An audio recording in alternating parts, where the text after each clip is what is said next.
저는 아까 도착하자마자 목사님께 여기 탁구 하시는 분이 있으시냐고 그랬더니 잘 하시는 분이 계시다고 하던데요.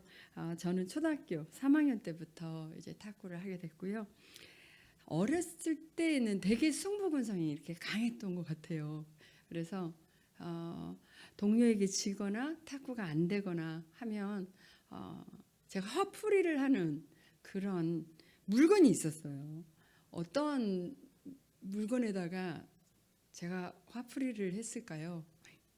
이게 제가 탁구를 하고 있었던 탁구채였어요. 탁구 라켓이었어요.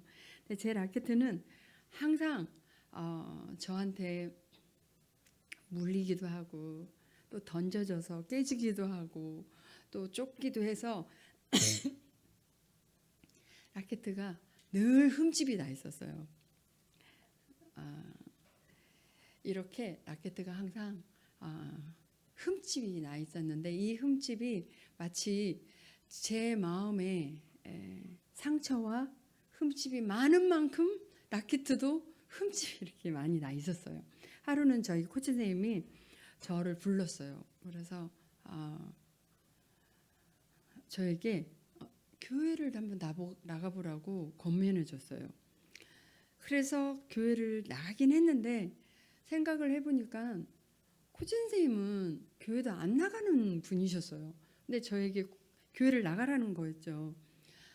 왔다 갔다 하다가 한 번은 제가 여쭤봤어요. 왜 저보고 교회를 나가라고 했습니까? 했더니 제가 너무너무 성격도 급하고 마음의 컨트롤도 안 되고 그래서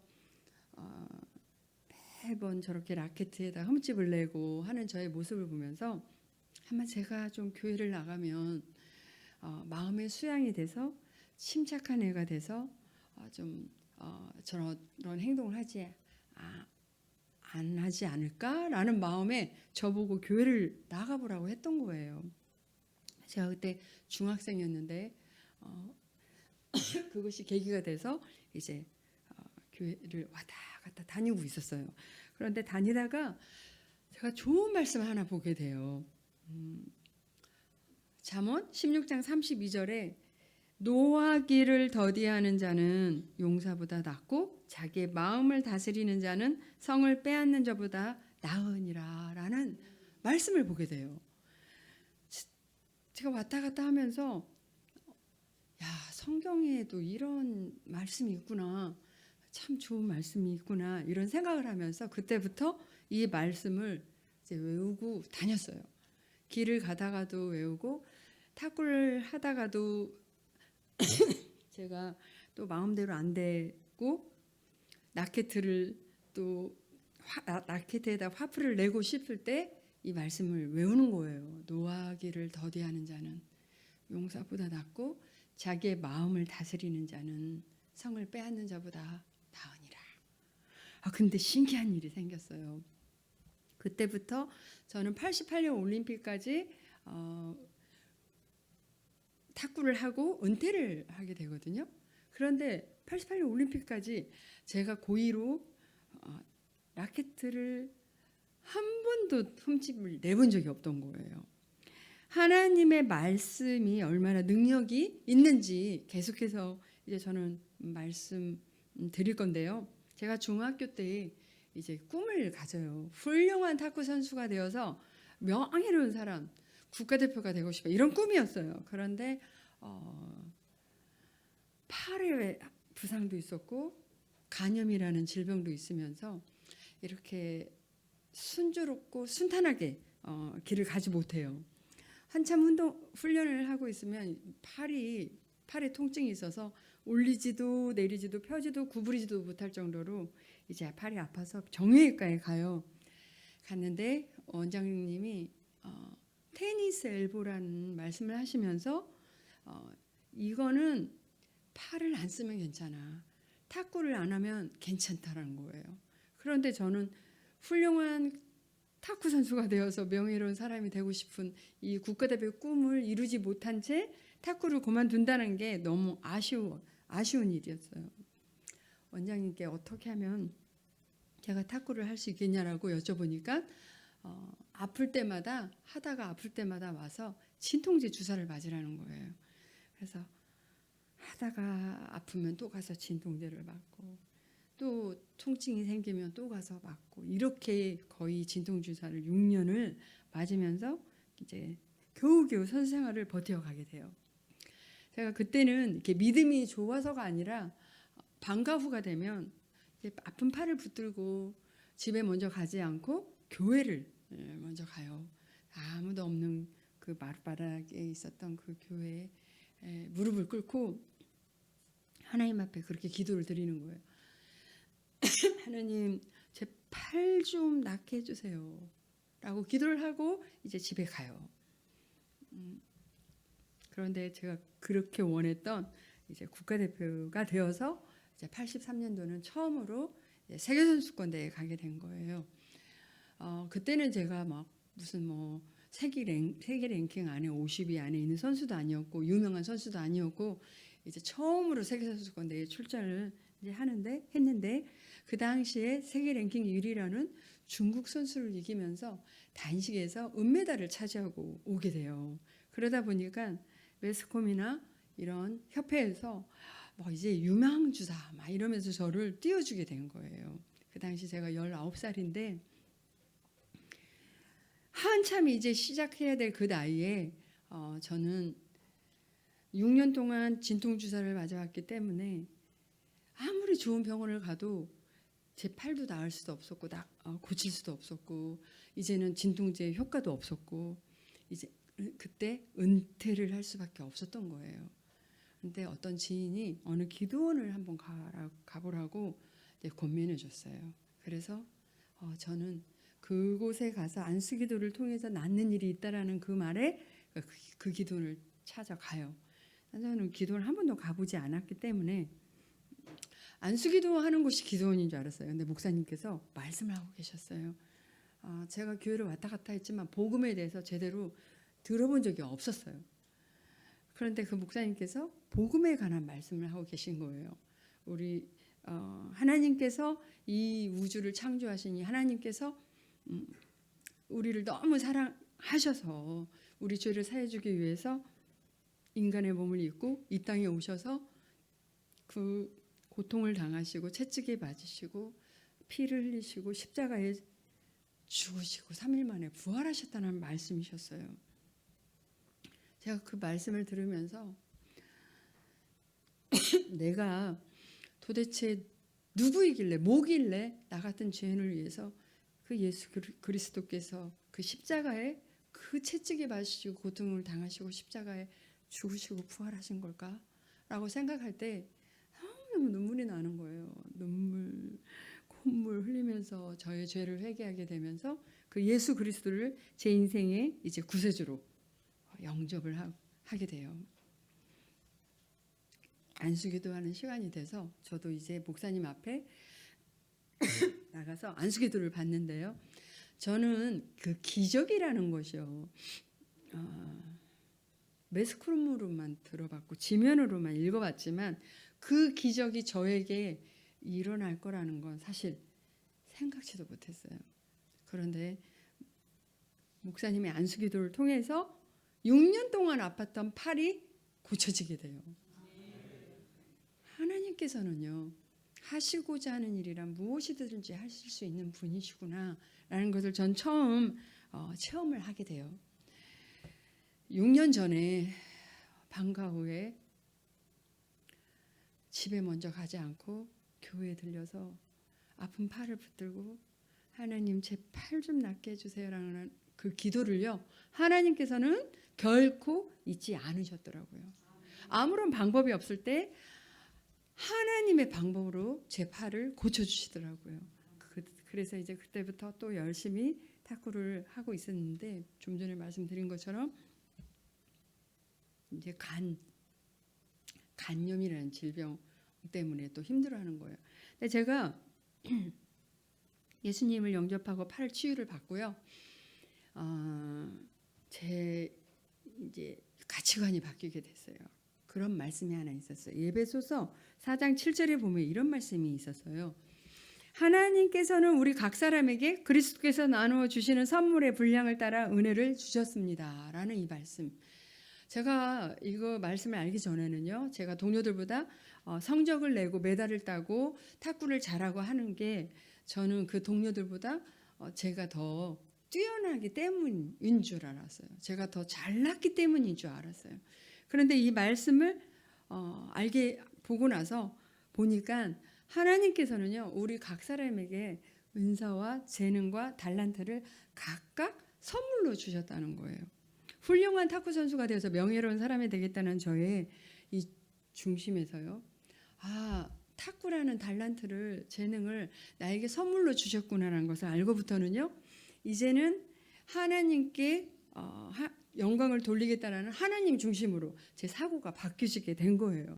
그래서 그렇게 이제는 다시 그 가치관을 가지고 또 탁구를 하고 있었는데 그런 이제 간염의 또 질병을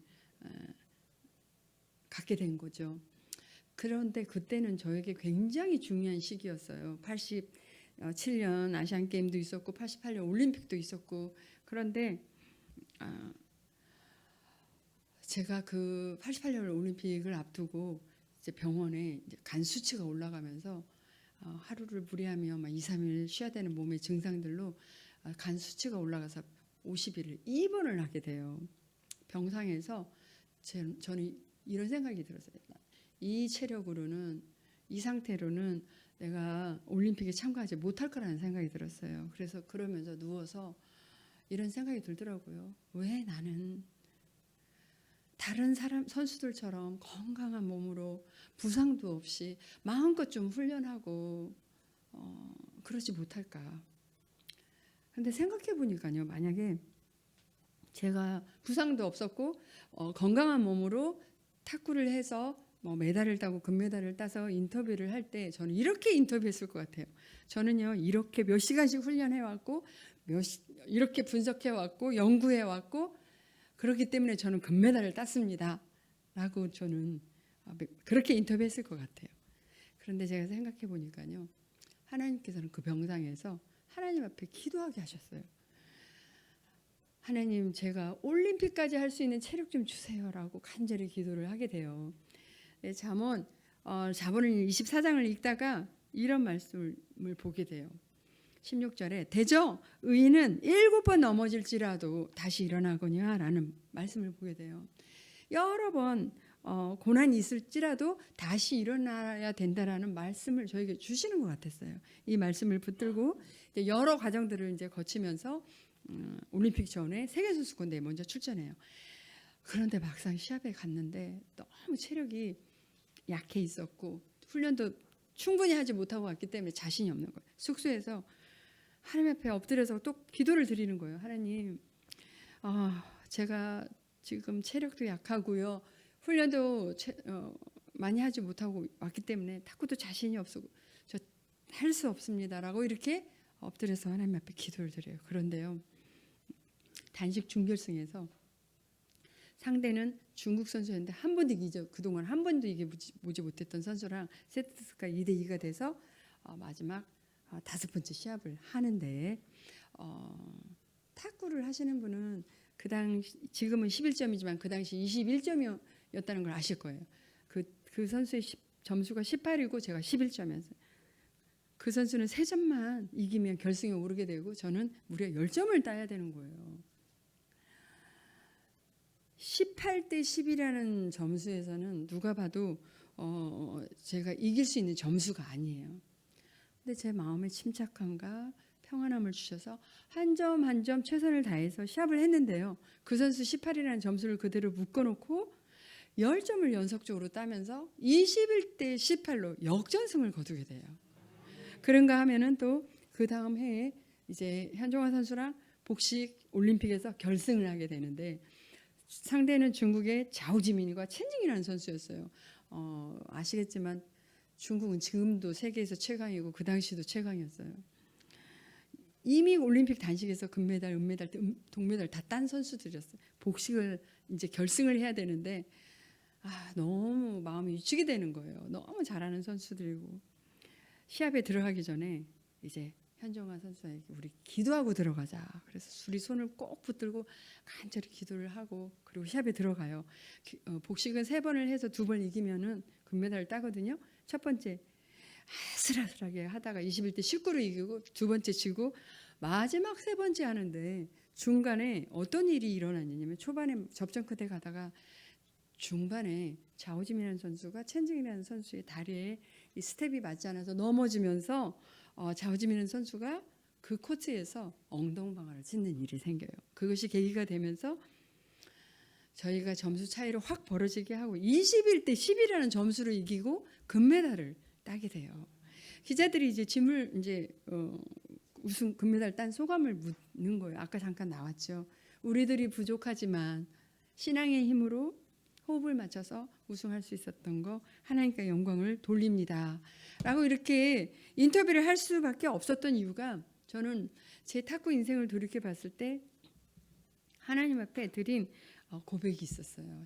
고린도전서 1장 27절에 하나님께서 세상에 미련한 것들을 택하사 지혜 있는 자들을 부끄럽게 하려 하시고 세상에 약한 것들을 택하사 강한 것들을 부끄럽게 하려 하시며 라는 이 말씀이 저희 고백이 된 이유가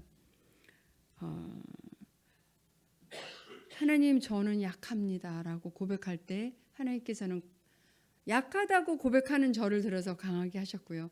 하나님 저는 할 수 없습니다 도와주세요라고 고백하는 저를 들어서 하게 하셨기 때문에 이 말씀이 저의 고백이 될 수가 있었어요. 약할 때, 제 삶에 가장 약할 때 강함 되어 주셨던 저의 하나님이 오늘 이 자리에 계시는 우리 여러분들의, 우리 성도님들의 하나님이 되어 주시기를 간절히 바랍니다. 저는 15년 동안 탁구 선수 생활을 했어요. 8년 동안에 이제 국가대표를 했고 이제 올림픽이 끝난 다음에 은퇴를 하게 돼요. 15년 동안 탁구 선수 생활만 해서였을까요?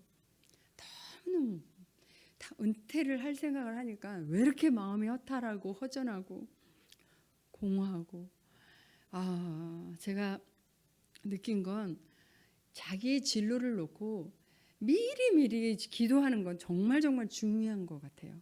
그런데 저는 그 시기를 놓쳐요. 그리고 많은 분들이 저에게 권면을 해주기를 이제는 지도자의 길을 가라, 후배 양성을 해라 이런 어떤 권면을 받게 돼요. 그래서 그래야 될 것 같았어요. 그래서 이제 제가 소속해 있는 그 삼성 제일모직이라는 곳에서 선수들을 가르치면서 있었어요. 그러다가 이런 생각이 들더라고요. 이런 탁구만 가르치는 코치가 아니라 공부를 좀 해야 되겠다. 그래서 대학원에 들어가서 이제 체육에 대한 이론을 공부하면서 이제 선수를 가르치면서 이론과 실기를 겸한 멋진 지도자가 되는 것, 그게 제 속에 또 어떤 야망 이런 마음이 제 속에 있었어요. 그래서 이제 한참 그렇게 지도자의 길을 가고 있었는데요. 사람이요 참 간사하더라고요. 제가 선수 시절 때 매 시합마다 매 순간마다 하나님께 간절히 하나님을 부르짖고 찾고 했던 제가요. 은퇴를 하고 났는데 지도자의 길을 가고 있는데 선수 때처럼 막 이렇게 간절하고 막 부르짖고 이럴 일이 별로 없는 거예요. 저도 모르게 제 신앙이 느슨해지고 나태해지고 그냥 안일하게 이렇게 되더라고요. 또 이제 제가 신자라는 걸 알고 많은 교회에서 간증의 요청이 오는 거예요. 근데 제가 어느 날부터요. 제 삶의 우선순위가 하나님이 아니고 이론과 실기를 겸한 멋진 지도자가 되는 게 제 삶의 우선순위가 돼 있었어요. 그리고 하나님의 일은 제 뒷전에 있었어요. 근데 또 은퇴를 하고 났는데 보니까 경제적인 것도 뭔가 이렇게 넉넉해지고 여유로워지는 거예요. 정부에서 주는 평생 체육연금이라는 것도 받게 되죠. 메달을 땄다라고 무슨 아파트를 이렇게 포상으로 수여받기도 했죠. 또 무슨 대통령의 최고 훈장이라는 것도 받게 됐죠. 이러면서 제가 이런 생각을 해요. 야, 이제는 코치가 되고 감독이 되고 승진이 되고 내 앞날이 다 보장이 돼 있을 것 같고 탄탄대로일 것 같다. 이제는 아무런 부족함이 없이 행복하게만 살면 되겠구나 라는 생각을 해요. 저는 정말 아무런 부족함이 없이 행복하게만 살면 되는 줄 알았어요. 근데 이상해요. 시간이 가면 갈수록, 날이 가면 갈수록 제가 행복하지가 않는 거예요. 내 영혼이 기쁘지가 않는 거예요. 점점 메말라져 가고 있고 또 공허해져 가고 있고, 그러면서 이런 생각이 드는 거예요. 그런데 내가 왜 지금 지도자의 길을 가고 있는 거지? 그 목적은 뭐야? 그 의미는 뭐지? 이러면서 삶의 회의가 막 오는 거예요. 그때까지만 해도 제가 우울증을 앓고 있다는 생각은 전혀 하지 못하고 있었어요. 그런데 63세 되셨던 저희 어머님이 갑자기 간암으로 투병생활을 하시게 돼요. 그래서 제가 한 달 동안 모든 거 다 스톱을 하고 어머니를 집중적으로 간호를 해드리게 돼요. 그런데 이 어머님이요, 점점 후전되시는 게 아니라 악화되시면서 먼저 천국에 가시게 돼요. 어머님 하면 다 마찬가지시겠지만 저는요, 어머님이 이 세상에 안 계신다는 것도 생각도 해보지도 못했고, 어렸을 때부터 뭐든지 할 수 있도록 저를 경제적으로도 지원을 해주셨던 분이셨고, 눈이 오나 비가 오나 철야기도 새벽기도 다니시면서 기도해 주셨던 기둥과 같은 그런 어머님이셨어요. 근데 한 달 만에 먼저 천국에 가시고 나서 제가 심한 무기력증에 빠지게 돼요. 아무것도 하고 싶지가 않은 거예요. 학교에 가서 공부를 하는 것도, 선수들을 지도하는 것도 아무것도 하고 싶지도 않고 그냥 집에 틀어박혀 가지고 사람도 만나고 싶지도 않고 아침에 해가 뜨는 것조차 싫어요. 그래서 가끔 해가 져야만이 밖에 이렇게 가끔 나가기도 하고요. 이렇게 운둔생활 하다시피 지내고 있었어요. 제 주위에 가까운 두 집사님이 찾아왔어요. 저를 보고 깜짝 놀라면서 왜 이러고 있냐고, 가서 산책도 하고 운동도 하고 좀 그러라고 그러면서 제가 아무래도 이전과 같은 제가 아니니까 안 되겠다, 좀 상담을 받게 해줘야 되겠다. 그래서 저를 영동 세브란스 병원에 데리고 가요. 상담을 받게 해주려고 이제 그 문을 열고 들어가려고 그러는데 그 앞에 정신과 이렇게 써 있는데 제가 그걸 보면서 이런 생각이 드는 거예요. 내가 근데 여기 왜 와야 되는데? 라는 반발이 확 생기는 거예요. 근데 나중에 들은 얘기지만 정신과 앞에서 내가 여기 왜 와야 되는데 라고 생각하는 사람은 정말 꼭 정신 상담이 필요하긴 하더라고요. 그래서 여러 날을 상담을 받아요. 근데 이 원장님이 어떤 분이셨냐면 내적 치유라는 책을 쓰신 분이셨어요. 저를 쭉 얘기를 들어보시더니 저에게 정말 회복하기 어려운 심각한 조울증을 앓고 있다는 거예요. 그러면서 지금도 유튜브에 이성훈 박사님 내적 치유 치면 많은 강의들이 있어요. 제가 딱 한 가지 기억에 나는 게 있었어요. 여러 가지 말씀을 들으면서 이 많은 사람들이 우울증, 무슨 공황장애 이런 것들이 나타나는 이유가 있대요. 물론 다른 이유도 있겠지만 우리가 세상에 살면서 이 타인들로부터 받는 상처가 있대요. 그런데 이 상처를 받고 내적 치유가 되지 않은 채 이렇게 묻어두고 있으면 이게 또 미움이 된대요. 근데 이 미움의 쓴뿌리들이 제거되지 않은 채 있다 보면 이게 점점 이렇게 분노가 된다는 거예요. 이걸 꾹꾹 누르고 살다 보면 내 마음에 증오가 또 생기고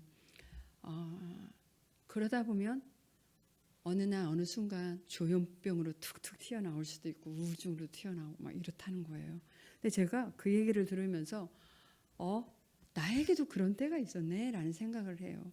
저는 어렸을 때 저희 가정에서 자라면서요, 우리 가정이 참 화목하다, 행복하다라는 생각을 해본 기억이 별로 없어요. 물론 부모님의 사랑을 받으면서 자라긴 했는데 아버지가 너무나 엄격하신 분이셔가지고 제가 아버지를 가까이 가서 아빠라고 다정하게 이렇게 불러본 기억이 없고 또 이렇게 주물러 드려본 기억이 없어요. 그리고 두 분이 늘 다투시는 모습을 다투시는 모습을 보면서 너무 속이 상했어요. 왜 우리 집은 화목하지 못하지? 행복하지 못하지? 울면서 학교를 가는 일이 참 많았어요. 근데 거기에 또 오빠가 여러 명이 있었는데 그 중에 한 오빠가 너무나 부모님이 속을 썩히는 분이 계셨어요. 지금 뭐 안수집사가 돼서 전도도 너무너무 잘하고 이런 오빠가 됐지만 그때는요 제가 너무너무 이 미움이요 여기 분노가 여기까지 차 있었어요.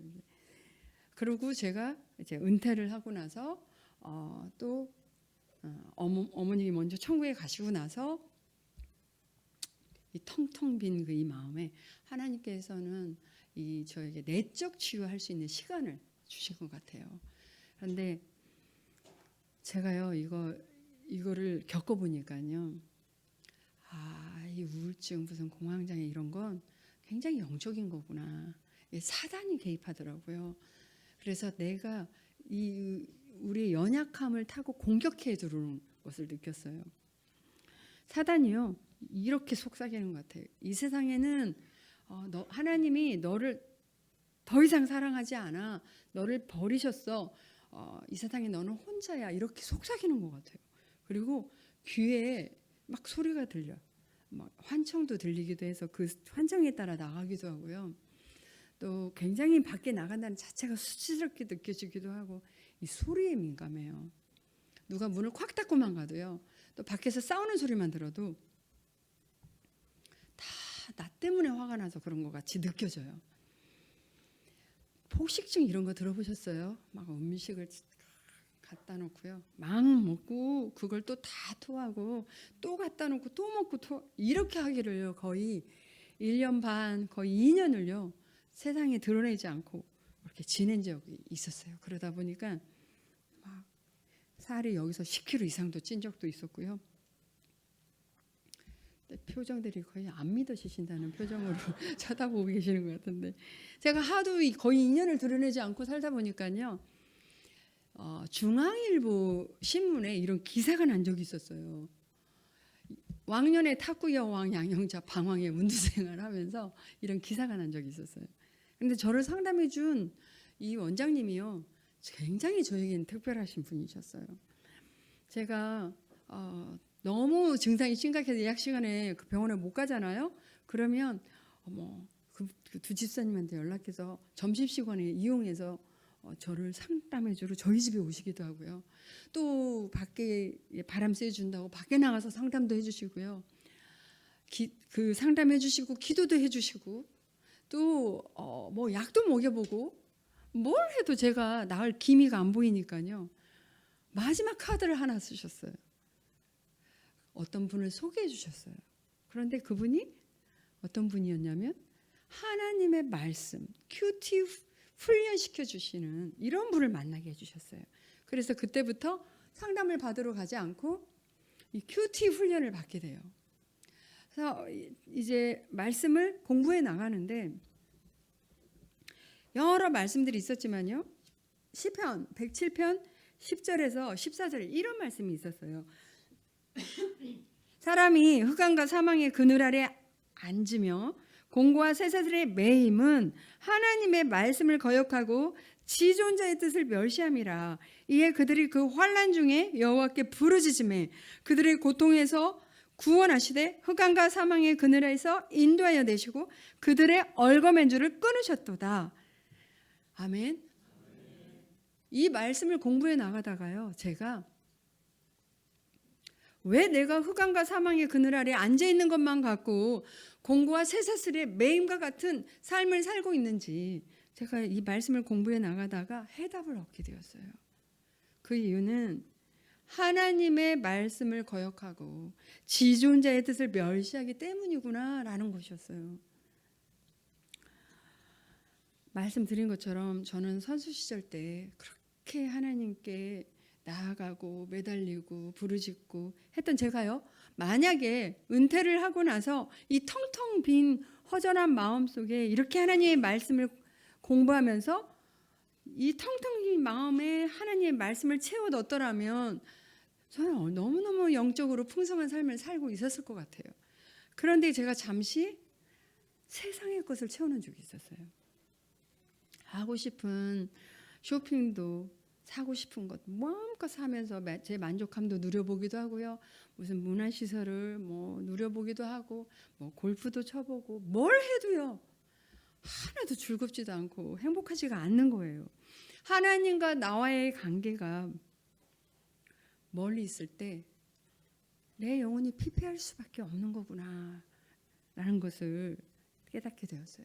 나를 창조하신 하나님과 나와의 관계가 멀어져 있으면 멀어져 있을수록 우리는 흑암과 사망의 그늘 아래 앉아 있는 것만 같고 공고와 쇠사슬의 매임과 같은 이런 우울한 삶을 살 수밖에 없는 영적 존재들이구나라는 것을 깨닫게 되었어요. 우리 성도님들은 지금 어떠신 가운데 있으신가요? 하나님과의 관계가 친밀하시고 가까운 가운데 있으신가요? 어떤 분들은 이렇게 얘기하는 거예요. 예수 잘 믿는 사람, 교회 잘 다니는 사람, 무슨 고난이 있어? 만사 형통해야 되는 거 아니야? 무슨 우울증이야? 이렇게 비판을 하기도 하고 조롱을 하기도 하더라고요. 그런데요, 우리는 냉수 한 그릇을 앞에다 떠다 놓고 그 앞에다가 비나이다, 비나이다 하면서 만사 형통만을 구하는 그런 종교가 아니죠. 때로는 우리가 받는 고난에는 뜻이 있고요. 고난을 통해서 우리에게 주는 유익함과 깨달음이 있어요. 만약에 제가 이 시간이 저에게 주어지지 않았다면 그 오랜 시간에 그 긴 시간의 외로움과 고독함 속에서 하나님과 나와 독대할 수 있는 이 소중한 시간이 주어지지 않았을 것 같아요. 계속해서 큐티를 하면서요. 여기 적어오진 않았는데 이런 말씀을 보게 돼요. 마태복음 25장 42절 이하에 예수님께서 하시는 말씀을 보게 돼요. 뭐라고 예수님 말씀하시냐면요. 내가 줄이고 있었을 때 너희들이 먹을 것을 주지 아니하였고 내가 목말랐을 때 너희들이 마실 것을 주지 아니하였고 내가 나그네 되었을 때 영접하지 아니하였고 내가 헐벗고 있었을 때 옷을 주지 아니하였고 내가 병들어 있을 때 내가 옥에 갇혔을 때 너희들이 돌보지 아니했다는 거예요. 그 말씀을 듣던 사람들이 묻잖아요. 예수님 언제 우리가 예수님을 돌보지 아니했습니까? 라고 할 때 예수님께서 이렇게 말씀하시잖아요. 지극히 작은 자 하나에게 하지 아니한 것이 곧 내게 하지 아니한 것과 같도다. 저는요 이 말씀 공부하다가요 너무너무 큰 충격을 받게 됐어요. 생각해 보니까 제가 주님께 받은 은혜가 너무 많은데 저는 주님께 드린 게 하나도 없는 거예요. 6년 동안 아팠던 팔 안수기도 통해서 낫게 해주셨죠. 저는 올림픽 참가 못할 거라고 생각했어요. 말씀 붙들고 간염 극복하고 올림픽에서 금메달 주셨죠. 뿐만 아니라 세계대회, 아시안게임 다 금메달 주셨죠. 가장 큰 선물, 영원히 지옥에 갈 수밖에 없는 저를요. 제가 오늘 당장 죽는다고 할지라도 천국에 갈 수 있는 이 영생의 선물을 값없이 주신 그 하나님의 은혜가 있었는데 이런 선물이 있었는데 제가 하나님께 해드린 게 하나도 없는 거예요. 저는 가슴에 8년 동안 국가대표가 돼서 태극마크를 달고 여러 나라를 돌아다니면서 정말 좋은 대접만 받아봤죠. 시합을 하기 위해서 다녔지만 그런데 제 주위에 누가 힘들어하고 있는지 누가 지쳐 있는지 조차도 관심도 없었어요. 내 이기적인 삶만 살아왔구나 라고 생각하니까 주님께 너무 죄송한 거예요. 그 당시에 즐겨 불렀던 찬양이 있었어요. 낮의 내처럼 밤의 달처럼. 근데 후렴에 보면 이런 가사가 있죠. 가난한 영혼, 지친 영혼을 주님께 인도하고픈데 나의 욕심이 나의 못난 자아가 언제나 커다란 침대요. 나를 짓눌러 마음을 공곡해 하니 예수여 나를 도와주소서. 이 찬양을 얼마나 많이 불렀는지 몰라요. 이 찬양 부르면서 엉엉 울면서 하나님께 그렇게 기도를 드려요. 하나님, 제가 지금 겪고 있는 조울증 회복이 된다면 제가 이런 가사와 같은 삶을 살고 싶습니다. 가난한 영혼, 지친 영혼을 주님께 인도하고 푸다라고 그렇게 부르짖고 기도를 드려요. 그런데요, 한 달, 두 달도 아니고요. 거의 2년을 제가 세상에 드러내지 못하고 살다 보니까 제 주위에서 저를 계속 본 사람들이 이제는 양형자는 다시 일어나지 못해. 다시 재기할 수 없어. 이제 끝난 인생이야. 라고 생각을 하고 한 사람씩 다 제 주위를 떠나더라고요. 그런데요, 주님 말씀만이 저를 붙들어 주셨어요. 시편 107편 20절에 그가, 같이 읽어볼까요? 시작.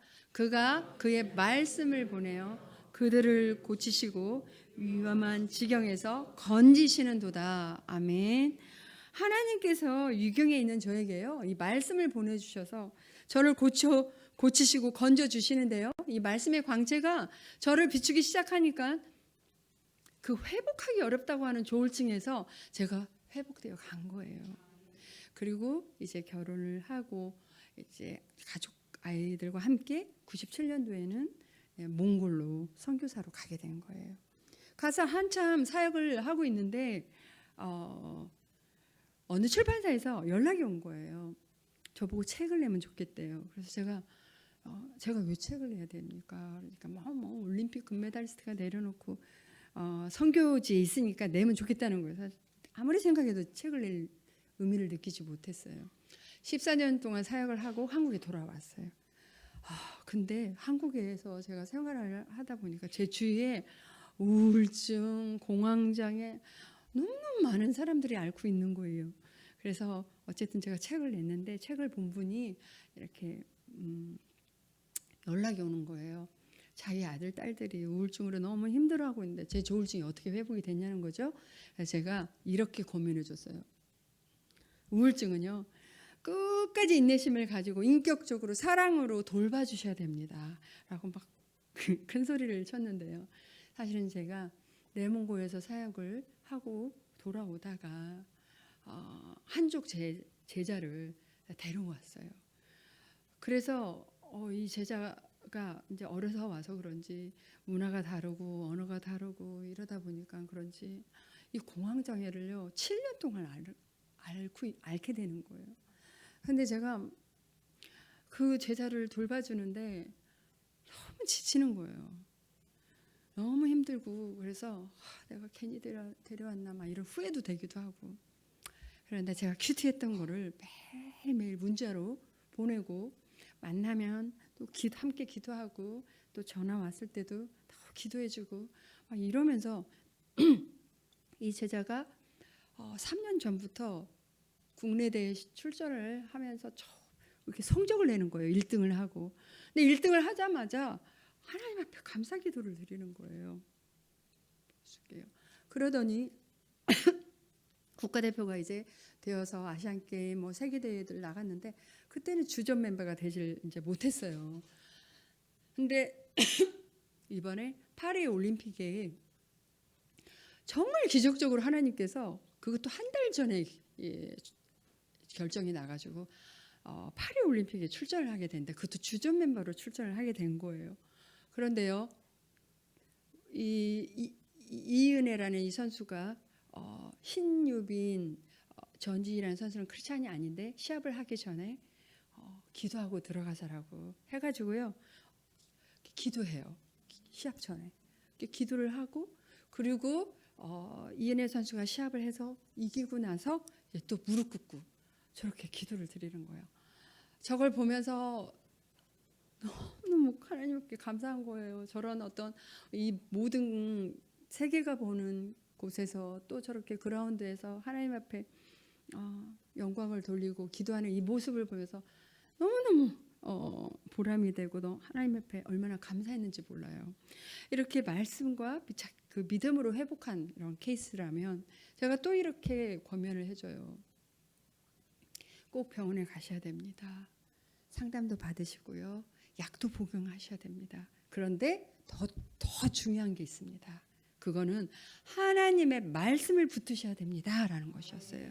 히브리서 4장 12절에도 하나님의 말씀은 살아있고 활력이 있어서 좌우의 날새는 어떤 검보다도 예리하여 혼과 영감이 관절과 골수를 찔러 쪼개기까지 하며, 이 하나님의 말씀이 살아있기 때문에요.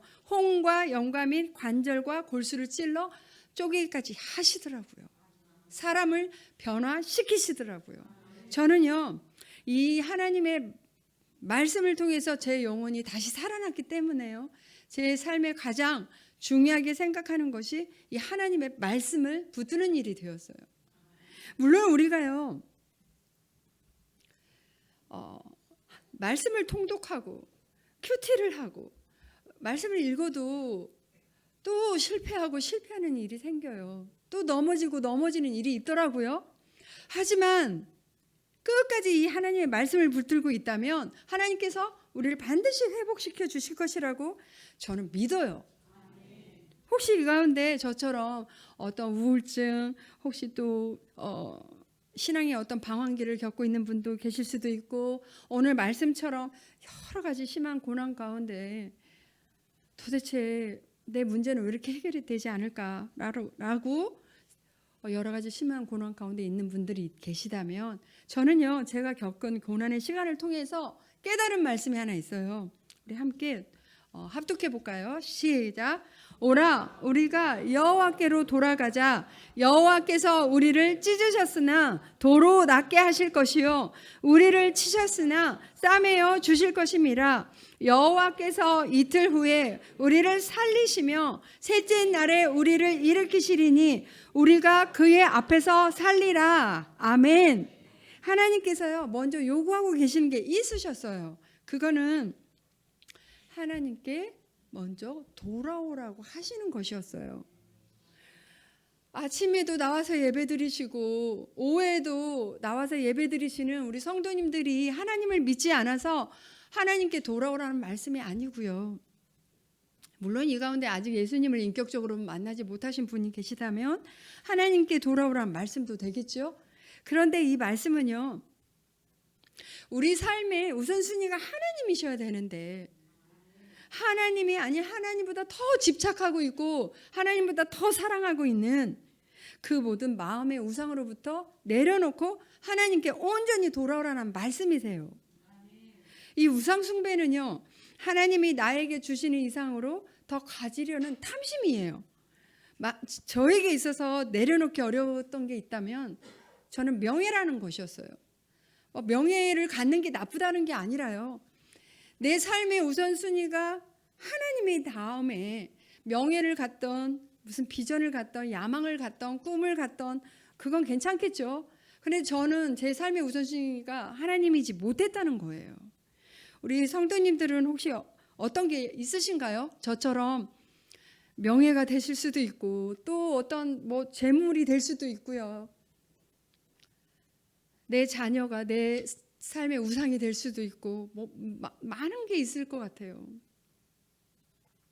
한국에 저는 돌아와서요, 제가 좀 깜짝 놀랄 일들이 몇 가지가 있었는데, 저는 초반에 이사를 좀 자주 갔거든요. 이사 갈 때 이런 얘기 처음 들어봤어요. 들어보셨어요? 손 없는 날.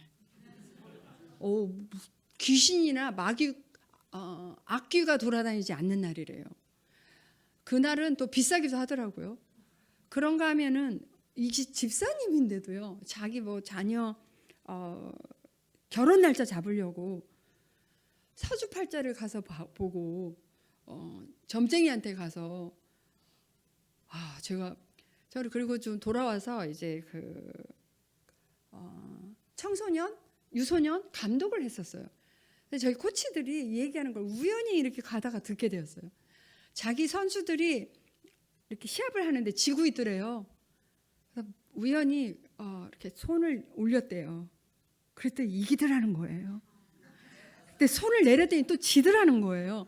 그래서 시합 끝날 때까지 손을 계속 올리고 있었다는 이 얘기를 들으면서 이 젊은 사람들이 너무 안타깝다. 아니, 하나님께서 우리에게 주신 하루하루가 얼마나 귀하고 복됐는데 어떤 날이 이사하기 좋은 날이고 안 좋은 날이 있냐고요. 어떤 날이 결혼하기 좋은 날이 있고 안 좋은 날이 있냐고요. 요한복음 8장 32절에도 진리가 너희를 자유케 하리라. 우리를 묶고 있는 사단의 영과 미신에서요, 우리는 자유롭게 될 수가 있어요. 탐심이라는 마음의 우상을 버리고요, 내 삶의 최우선순위를 예수 그리스도로 올려놓고 그분 한 분만을 만족해하면서 의지하면서 바라보며 하나님 앞에 온전히 돌아온다면은요, 우리를 찢으셨으나 도로 나게 하실 것이고요, 우리를 찢으셨으나 싸매어 주실 것이라고 약속해 주셨어요. 지금 비록 우리 한 분 한 분 여러 가지 심한 고난 가운데 있다 할지라도요, 하나님께서는 우리를 다시 살리실 것이고 땅 깊은 곳에 있는 우리를 다시 이끌어 올리시는 하나님이신 것을 믿으시기를 바랍니다. 제가 선교사로 가게 된 거는 다른 여러 가지 이유가 있지만 남편의 영향이 참 컸어요. 남편 그 당시에 연합뉴스 국제부 기자로 있었어요. 이런 취재하는 기자가 아니라 한국 뉴스를 번역해서 해외로 보내는 번역을 기자로서 6년간을 일을 했었어요. 근데 왜 하나님께서 번역 기자를 하게 하셨는지 그때는 알지 못했어요. 우리가 몽골에 가서 알았어요. 몽골도 우리 남북한처럼 남북 분단 국가였어요. 외몽골이 있었고 내몽골이 있었는데 서로 동족끼리 말은 같은데 이 글자가 다른 거예요. 외몽골 울란바토르 사람은 러시아 키릴 문자로 사용을 하고 있었고요. 오른쪽에 있는 거는 내몽고 그 나라의 자치주 그 나라의 고유 문자였어요. 그런데 이 문자는 내몽고 사람, 중국 안에 있는 내몽고 사람들이 사용하고 있었고 저기 왼쪽에 있는 거는 울란바토르 몽골 사람들이 사용을 하고 있었어요. 그래서 울란바토르에서 성경이 나왔는데 이걸 가지고 내몽고 중국 안에 있는 자기 그 민족에 갖다 주면 못 읽어요. 그래서 내몽고에 성경 번역이 필요했기 때문에 저희 남편은 이제 저희들이 외몽고에서 사역하다가 성경 번역을 하기 위해서 내몽고에도 가게 돼요.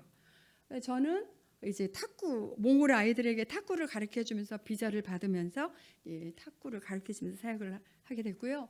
저게 몽골 지도예요. 그래서 빨간 곳이 이제 동고비주라는 생샨드라는 그런 곳인데요. 인구가 한 1만 2천 정도 되는 것이 울란바토르에서 한 10시간 떨어져 있는 그런 동고비주에 있는데요. 거기서 가정교회를 좀 한 적이 있었어요. 그래서 저희 이제 가정교회 멤버들인데 굉장히 열악하고 되게 척박한 그런 곳이었어요. 막 모래바람이 한번 치면 창틀에 모래가 수북히 쌓이기도 하고요. 물이 안 나오면 물차가 오면은요 바켓을 가지고 물을 길러다 사용을 할 때도 있었고 저런 척박하고 황량한 곳에서도 제 영성을 유지할 수 있었던 이유가 있었어요. 그거는 하나님의 말씀, 큐티, 묵상 훈련이 있었기 때문이었어요. 저런 곳에 무슨 한국 사람이 있었겠어요? 핸드폰이 있어요? 인터넷이 있었겠어요? 우리 성도님들은 새벽기도를 통해서 목사님 주시는 영의 양식을 취할 수도 있고 인터넷을 통해서 듣고 싶은 목사님의 설교도 들을 수 있지만 저곳에서는요 아침에 일어나서 오늘 하나님께서 나에게 어떤 말씀을 주실까 기대하고 설레이는 마음으로 말씀을 봐요. 그날이요 제가 이사가는 날 아침이 되었던지 제가 아이를 낳는 날 아침이 되었던 어떤 날 아침이 되어도 이 말씀을 먼저 보게 되는 거예요. 근데 그럼에도 불구하고요 한국 사람의 정서가 있잖아요. 그런데 그 몽골에 가서 몽골 언어를 배우고 그 문화를 익혀서 현지인들과 어울려서 산다는 게 결코 쉬운 일이 아니더라고요.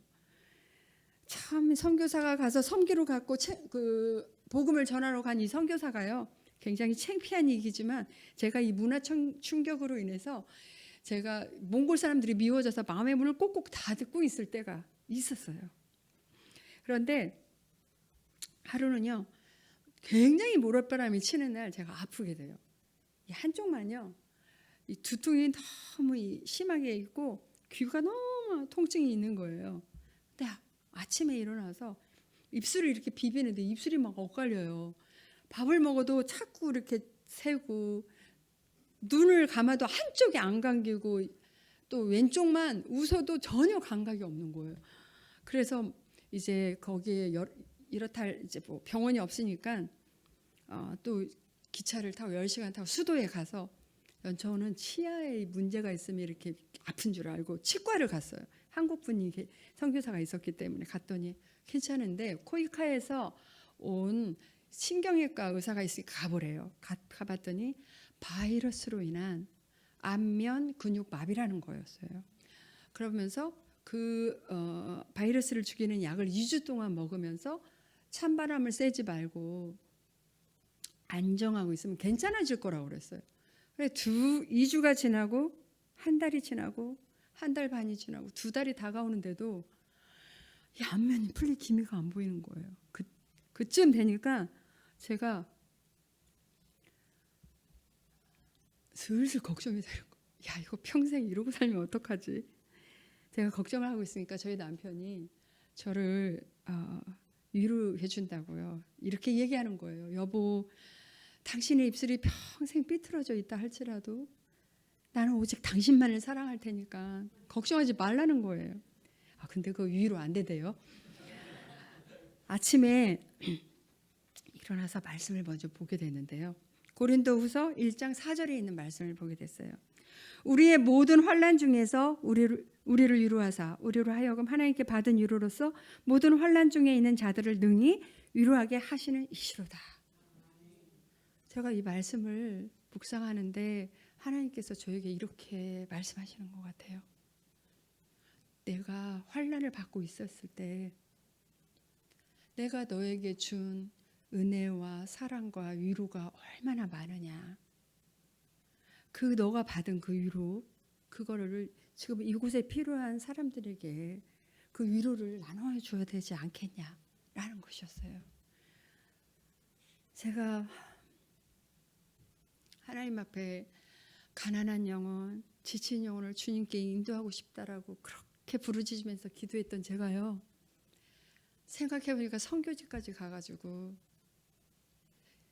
여전히 대접만 받으려고 했고 여전히 섬김을 받으려고 했던 내 자신을 돌보는 그런 시간이었어요. 돌아보는 시간이었어요. 그래서 그때부터 이제 우리 교인들 기도 제목이 뭔지 이들의 아픔은 뭔지 신방에서 가서 기도해주고 이런 사역을 다시 할 수가 있었는데요. 이렇게 큐티는요. 하나님이 어떤 분이신지를 알게 했고요. 매일의 삶의 목적이 생기게 됐고요. 이 하나님의 말씀에 순종하고 적용할 때 이루는 기쁨이 있었어요. 시편 37편 4절에요. 또 여호와를 기뻐하라 그리하면 내 마음의 소원을 이루어 주시리라. 하나님을 기쁘시게 하고 하나님을 기뻐할 때 우리의 마음의 소원을 이루어 주시는 하나님을 저희가 경험하면서 이 마지막으로 한 가지만 더 말씀드리고 마무리를 하려고 합니다. 제가 몽골에 갔을 때 저는 딸 둘이 있어요. 연년생이었어요.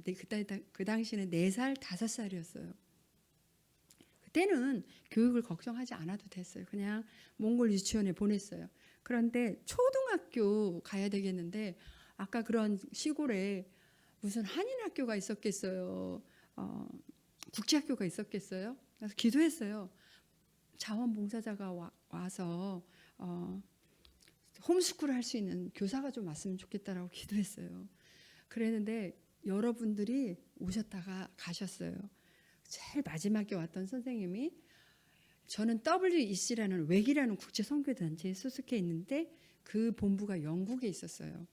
그래서 영국에다가도 저희 교사가 필요합니다라는 기도 제목을 보냈죠.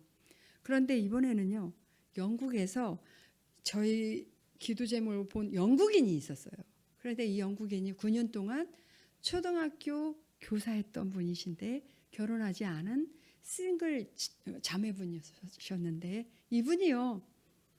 다니던 학교에 사표를 내고 그 학교에서 가르쳤던 영국 교과서를 들고 저희 아이 둘을 가르쳐 주겠다고 몽골에 와주신 거예요. 별로 안 놀라시네요. 저는 이런 생각을 해봤거든요. 아무리 한국에 부자가 있다 할지라도 영국인을 가정교사로 둘 만한 사람 과연 얼마나 있을까? 이거 하나님의 은혜다. 이분이요. 한 달, 2달도 아니고 1년, 2년도 아니고요. 큰아이가 초등학교 졸업할 때까지 3년을 헌신을 해주시고 이제 큰아이가 중학교를 가야 되기 때문에 이분은 다시 영국에 가셨어요. 그래서 큰 아이가 중학교 1학년을 가야 되고 작은 아이가 이제 초등학교 6학년을 가야 되는데, 아까 말씀드린 그 성경 번역을 한다고 내몽고에 이번에는 있었어요. 거기에도 무슨 뭐 한인 학교가 국제학교가 있는 게 아니었기 때문에 아이들이 어리지만 좀 기숙사가 딸린 멀리 좀 보내야 되겠다는 생각을 해서 알아보다가 대전에 국제학교가 있었어요. 그런데 그 국제학교가 선교사 자녀에게 혜택을 준다는 거예요.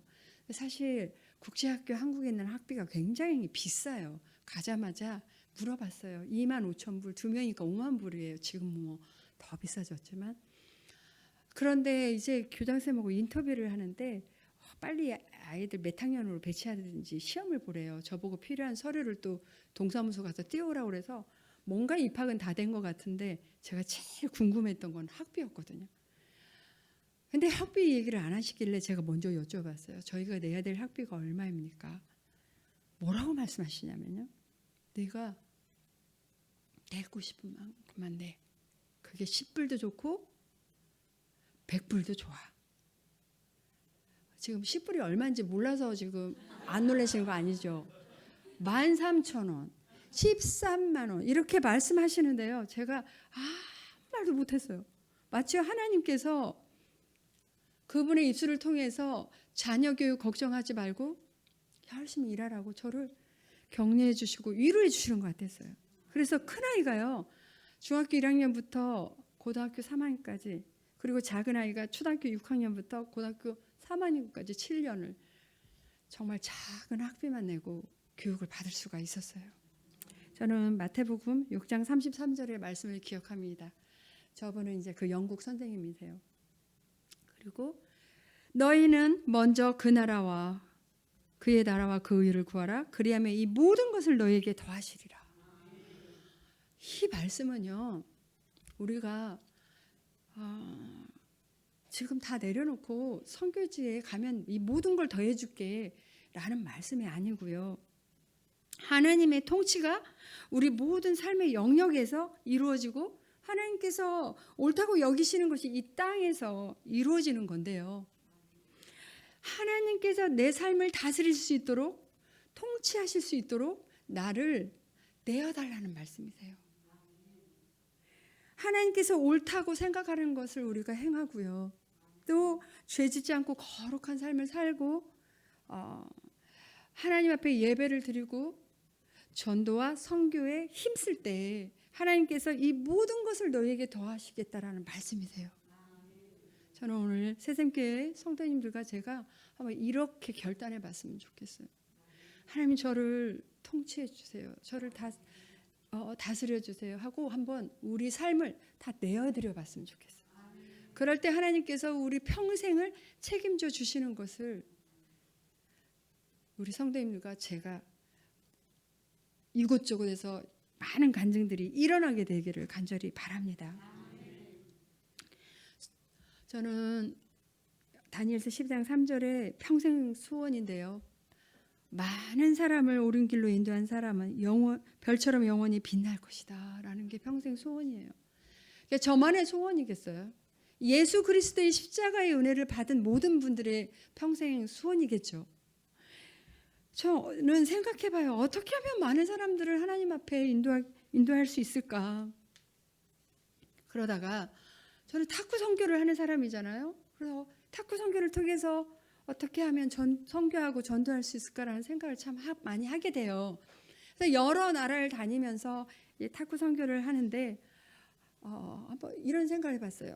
A4 용지에 내 간증을 적어서 일본에 갈 때는 일본 말로, 중국에 갈 때는 중국어로, 뭐 네팔을 갈 때는 네팔어 이렇게 바꿔서 그들에게 제가 간증을 하고 싶은데 언어가 다 안 되니까 이렇게 해서 가지고 다녔었어요.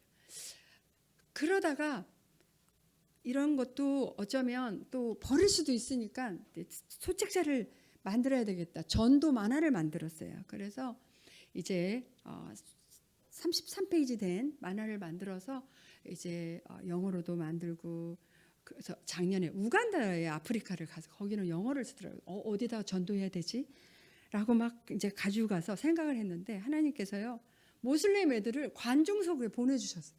어디 가지 않아도 모슬렘 애들에게 이걸 나눠주게 됐는데요. 그거를 본 그 우간다의 국가대표 애들이 너무 좋다고 감동이 된다고 사진 찍자고 해서 찍은 건데요. 이제 최근에 이제 4월 달에는 그 양양 YTTM 해가지고 양양대 탁구 선교회를 만들어서 이제 같이 탁구 동호회 분들하고 함께 선교도 나가고 탁구 대회도 열고 이제 그렇게 하고 있어요. 네팔 선교도 하고 캄보디아도 하고 이제 최근에는 또 몽골 선교도 다시 갔는데요. 저희들이 전도도 해보고 선교도 해보셨지만 요즘 시대는요.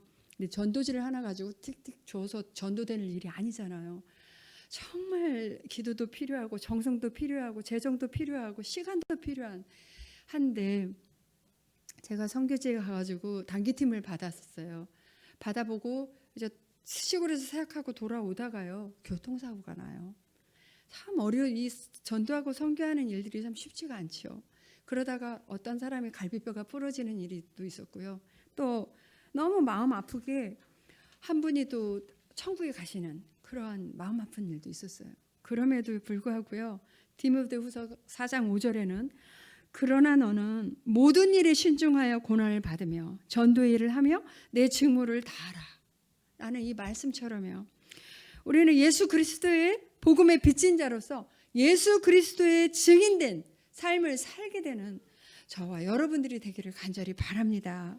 제가 이 선교회 전도에 또 이렇게 안일해지고 있을 때 다시 살펴보는 글이 있는데요. 이 시티 스터드라는 웹을 창시한 시티 스터드라는 분이 이런 글을 남겼어요. 우리 한번 같이 합독해 볼까요? 시작. 예수 그리스도가 하나님이시며 나를 위해 죽으셨다면 그분을 위한 나의 어떤 희생도 결코 크다고 할 수 없다. 아멘. 우리 세 가지 기도 제목을 한번 적어 와봤는데요. 우리 합독하면서 기도하는 마음으로 아멘 아멘 하면서 우리 합독해 보겠습니다. 시작. 나의 영혼이 상처를 입어 침체되어 있다면 주의 말씀으로 치유되게 하옵소서. 아멘. 하나님보다 더 사랑하고 집착하는 나의 우상, 나의 탐심이 제거되게 하소서. 아멘. 주님께서 영혼을 살리는 일에 내가 쓰임받는 자가 되게 하소서. 아멘. 우리 세 가지 기도 제목을 기억하시면서 한번 통성으로 기도하시는 시간 가셨으면 좋겠습니다.